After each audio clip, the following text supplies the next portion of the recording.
I'm Mark Mester. A review of noise complaints against the Palm Springs Surf Club is at the center of tonight's Palm Springs Planning Commission meeting. That's tonight's top story. The commission could impose more oversight on the facility and its noise monitoring systems it's since installed to help alleviate this issue. Let's go to Caitlin Kelly live tonight. She's outside of Palm Springs City Hall with the very latest. Caitlin? Yeah, that's right, Mark. I am here at Palm Springs City Hall, where tonight the Palm Springs Planning Commission having a meeting covering multiple topics, but the one that everybody has their eyes on are the noise complaints surrounding the Palm Springs Surf Club. 66 noise complaints, to be exact, coming from the surrounding neighbors of the surf club. They say that booming music and booming sound from wave machines are making it really difficult to spend time both inside their homes and outside. Yesterday, we had the chance to hear from those neighbors and learn a little bit more about what life has been like for them. And we also heard from the founder of the Palm Springs Surf Club to hear his thoughts on the issue. This is what they had to say. People are on bullhorns and they're on microphones and this music is blaring. And as the day goes on, the bass gets louder and louder and louder and our houses shake and the dogs get anxiety and we can't enjoy our evenings. This wave machine that is extremely loud. It sounds like in your backyard a jet plane taking off. We hear the planes, but they're gone. This just goes on and on and on.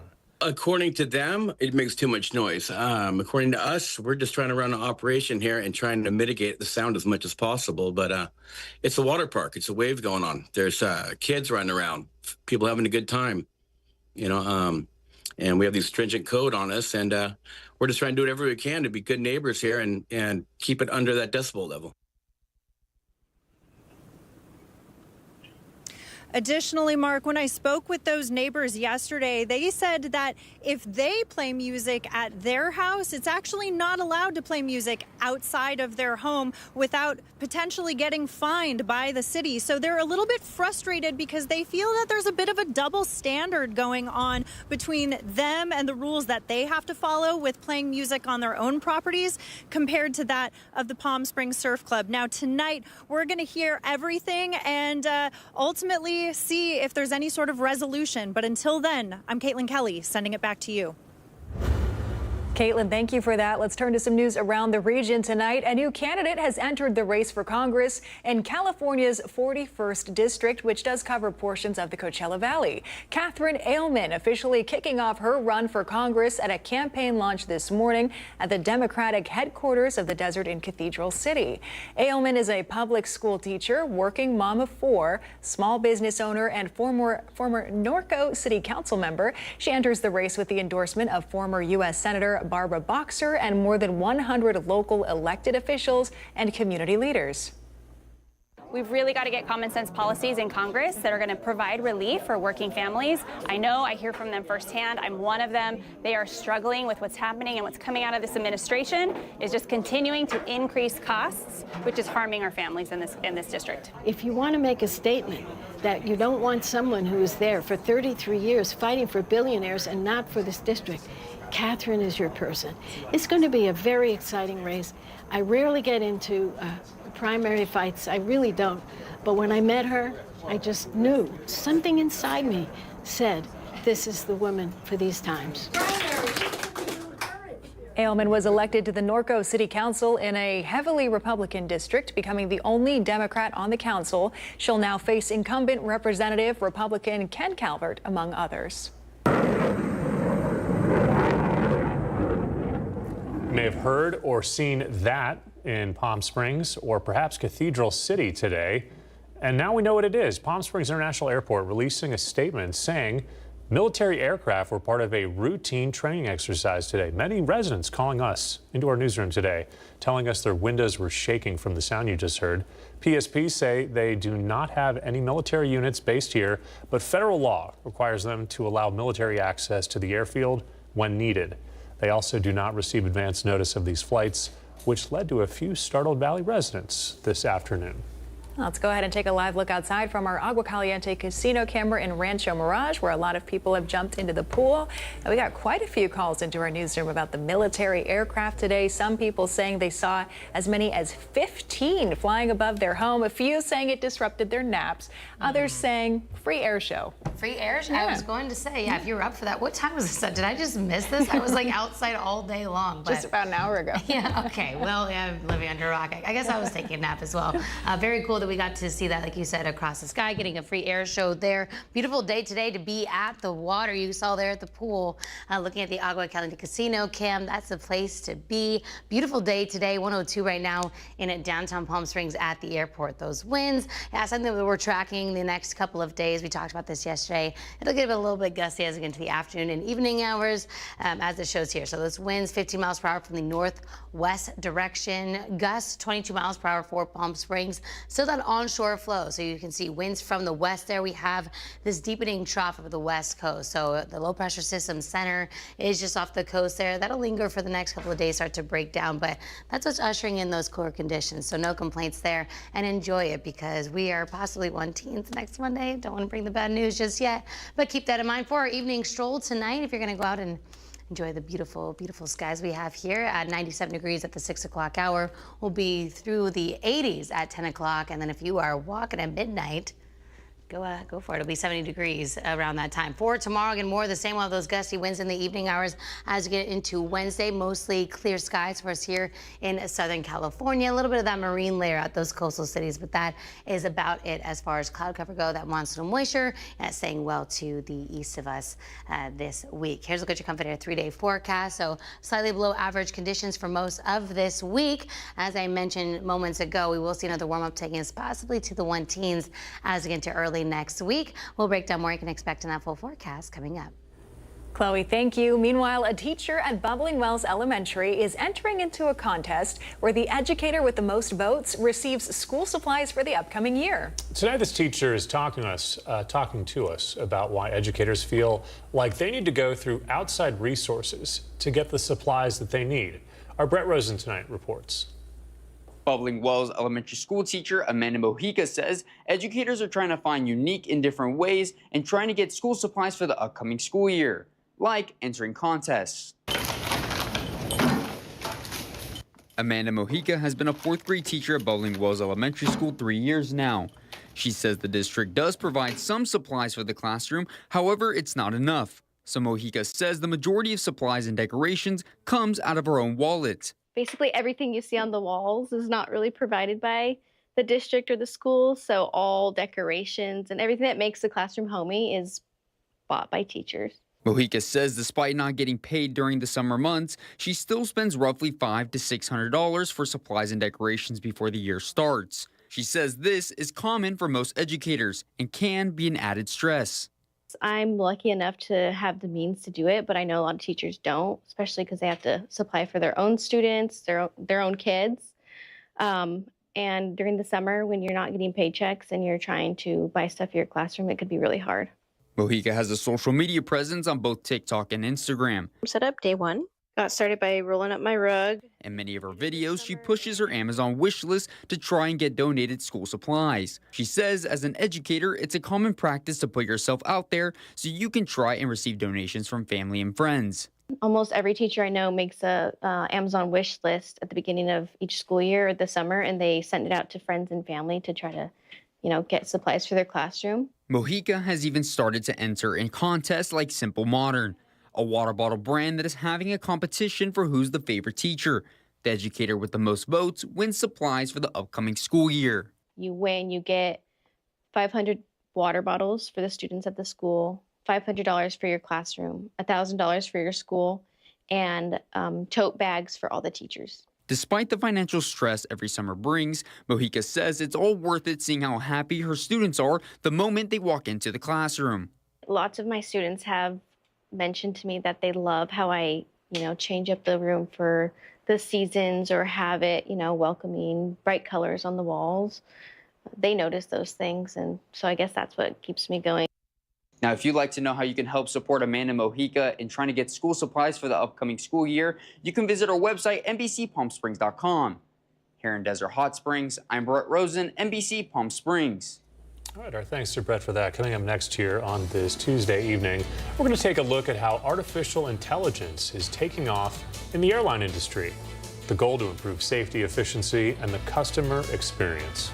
Plus, the godfather of heavy metal passes away. We'll have more on the life and legacy of Ozzy Osbourne later on in our entertainment report, so stay with us for that.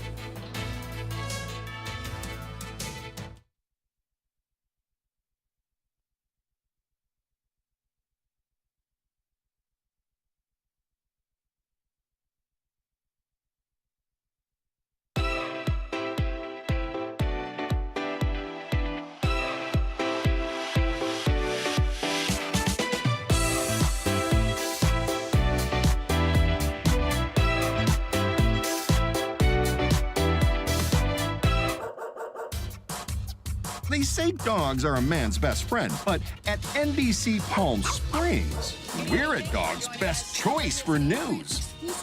Apologies to our competitors, but even your dogs know who leads the pack in news.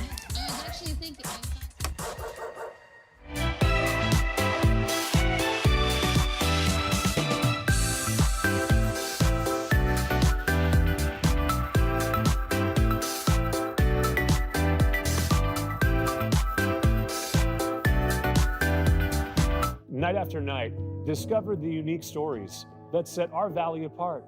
Together, we're going to find inspiration and foster connections that strengthen the fabric of our community.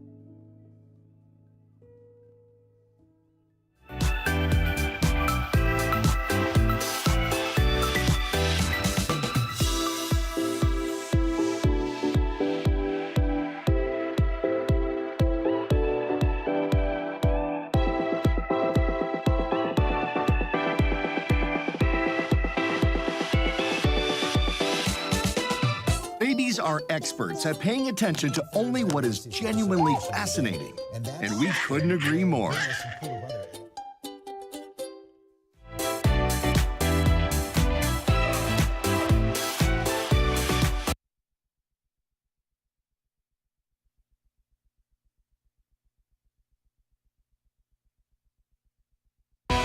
Committed to covering our community.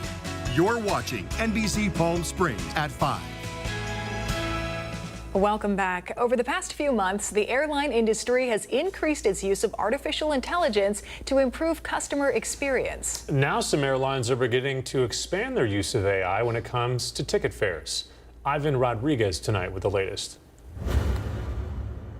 The use of AI in the global airline industry is only growing. KLM Royal Dutch Airlines chatbot uses AI to provide booking assistance and flight information. United Airlines uses it to communicate with passengers about cancellations and delays. American Airlines started using it to predict which passengers might miss their flights. If you want information on changing your flight, if you want information on changing your seats, it's likely going to be AI responding to you. Matt Britton, author of Generation AI, says we're beginning to see the next phase of airlines adopting artificial intelligence.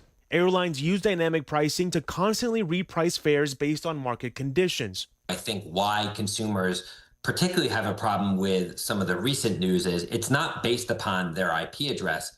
It's actually based more upon them as an individual. So I think it calls into question a lot of consumer privacy issues. One of the first major airlines entering this new space is Delta. About 3% of Delta's domestic ticket prices are already determined by AI, with plans to raise that to 20% by year's end, according to the airline's president. As airlines adopt this model, travel writer Gary Leff says it will lead to more personalized pricing. AI offers a tremendous ability to further segment customers based on what they know about those customers. They're not at this place yet, according to Delta, of actually taking specific information about individuals and putting that into pricing. In Atlanta, I'm Ivan Rodriguez. Let's take a live look outside now. Our Indian Wells Golf Resort camera, some blue skies out there. A nice day to jump into the water. That's what our Chloe Carlson did. She has that plus your 7-day forecast right after the break, so stay with us.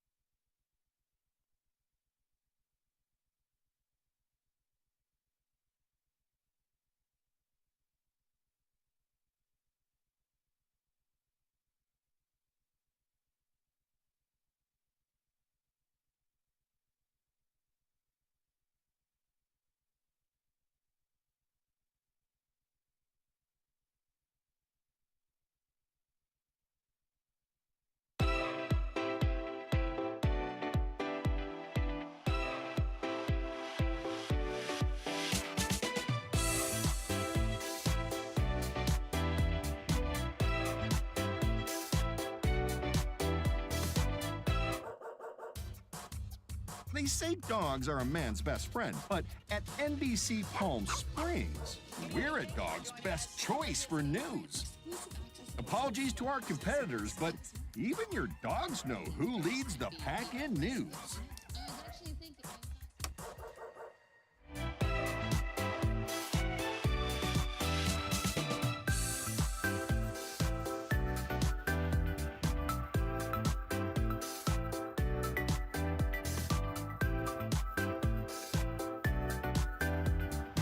Night after night, discover the unique stories that set our valley apart. Together, we're going to find inspiration and foster connections that strengthen the fabric of our community.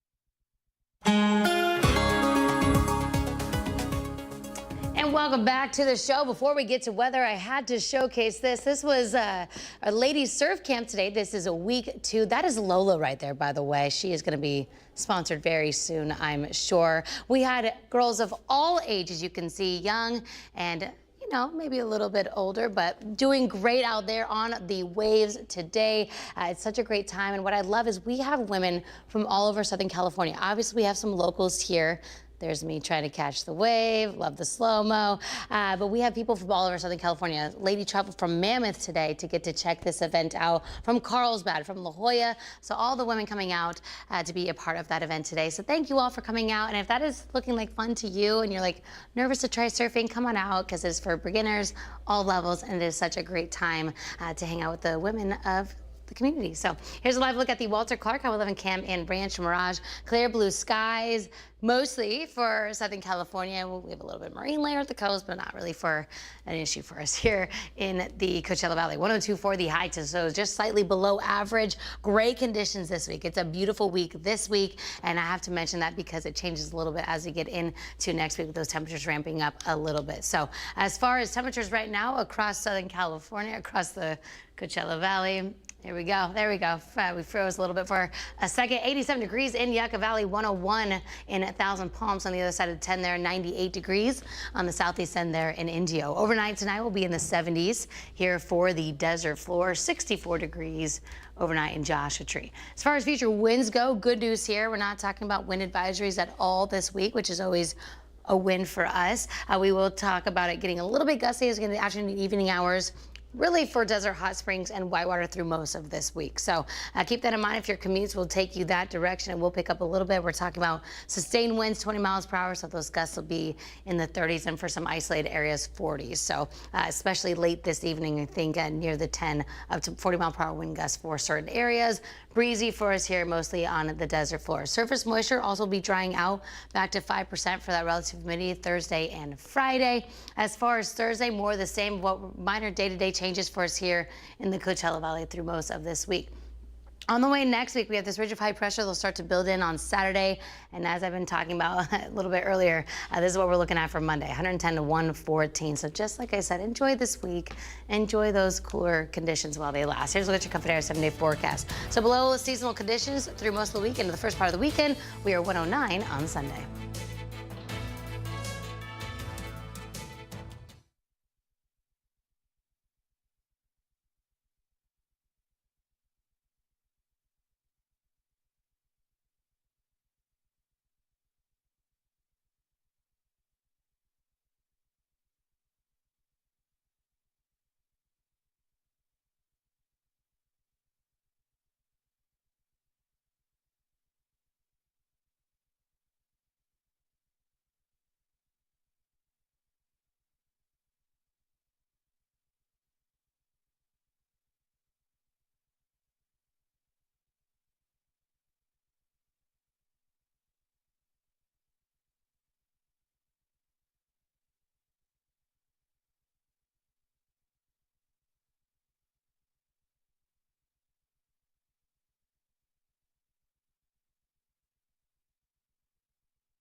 The NBC Palm Springs Sports Desk with Tim O'Brien.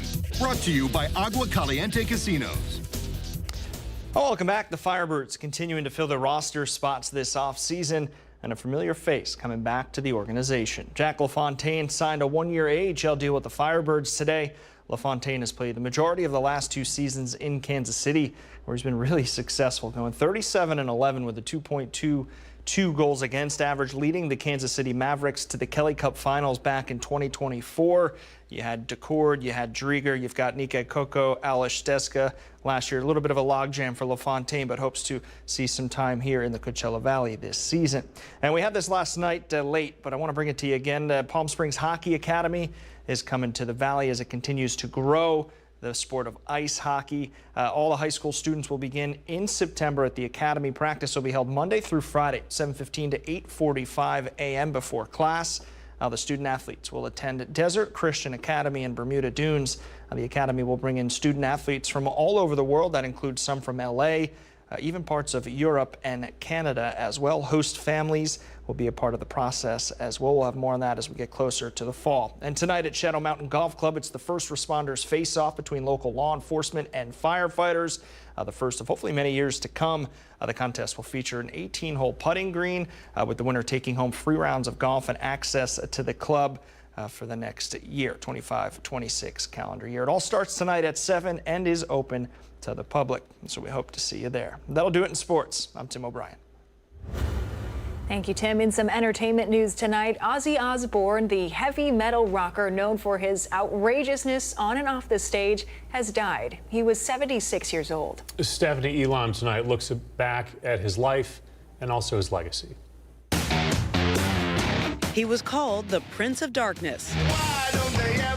And for half a century, British musician Ozzy Osbourne rocked heavy metal fans worldwide. As frontman for Black Sabbath, Osbourne's charisma and wildness on and off the stage Had I known it was a real battle, I would never have bitten into it. transcended music and made him a cultural phenomenon. Ozzy Osbourne. Born in Birmingham, England in 1948, John Ozzy Osbourne left school at 15 and found inspiration after hearing the Beatles on the radio. I can remember the first time I heard She Loves You. That changed my life because I thought, that's what I want to do. Osbourne became lead vocalist of the band that would become Black Sabbath in 1968 and pioneered a daring, genre-defining new sound. The heavy guitar and riff-based albums Black Sabbath and Paranoid captivated audiences in 1970. As Black Sabbath's fame exploded, so did Osbourne's hell-raising behavior. He was fired from Black Sabbath for drug and alcohol abuse in 1979. Those same issues broke up Osbourne's first marriage and followed him for decades. Have you been tempted to go back to the drug usage? All the time. I mean, when you're a drug addict, you don't stop being a drug addict because you stop taking them. But Sharon Arden, the daughter of Black Sabbath's manager, helped get him back on his feet and encouraged him to go solo. Osbourne's debut single, Crazy Train, got the singer back on the rails. Ozzy and Sharon married in 1982, and Sharon managed his career for the rest of his life. Their love was on full display to an entirely new audience in the 2002 MTV reality series, The Osbournes. Ozzy's dry, at times unintelligible humor and relatable parenting challenges endeared him to millions. And the fly-on-the-wall look at the Osbournes' expletive-laden daily life shot the family to fame. After years of speculation about his health, Osbourne revealed his Parkinson's disease diagnosis in an interview with Good Morning America in 2020. But Osbourne was committed to making more music, and 3 years later, he won 2 Grammys for his album Patient Number 9, bringing his Grammy total to 5. Osbourne reunited with his bandmates over the years to record their last album, 13, and for Black Sabbath's final The End concert tour in 2016. Osbourne made over 20 albums and is among the elite group inducted into the Rock and Roll Hall of Fame twice. From Prince of Darkness to reality TV show Dad, Ozzy Osbourne was a man, a myth, and a legend.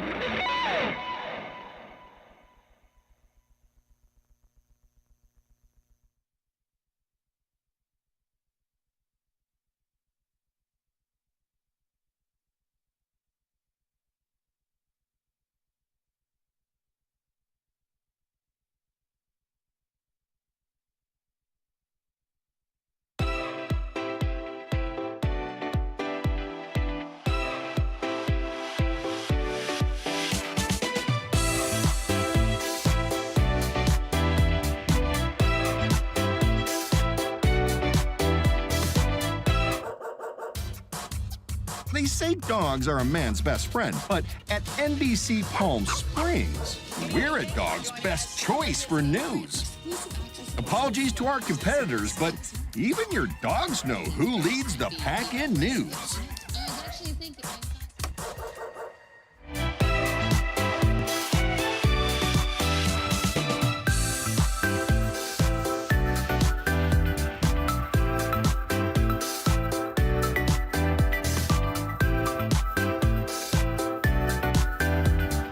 Night after night, discover the unique stories that set our valley apart. Together, we're going to find inspiration and foster connections that strengthen the fabric of our community.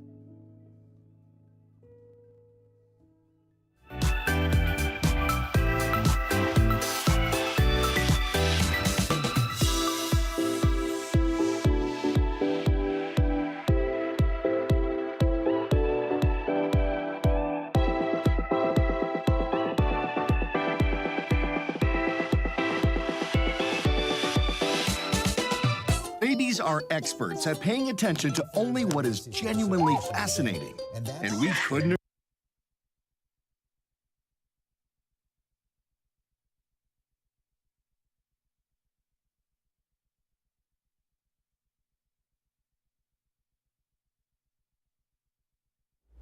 Before we go, if you're a first responder, your ride up the Palm Springs Aerial Tramway is free in August. And if you get 4 guests with you, they all get 25% off their entry fees. Tickets available at pstramway.com. Much cooler out there, too. Yeah, beautiful views. All right, Nightly News is next. We'll see you back here at 6 o'clock tonight.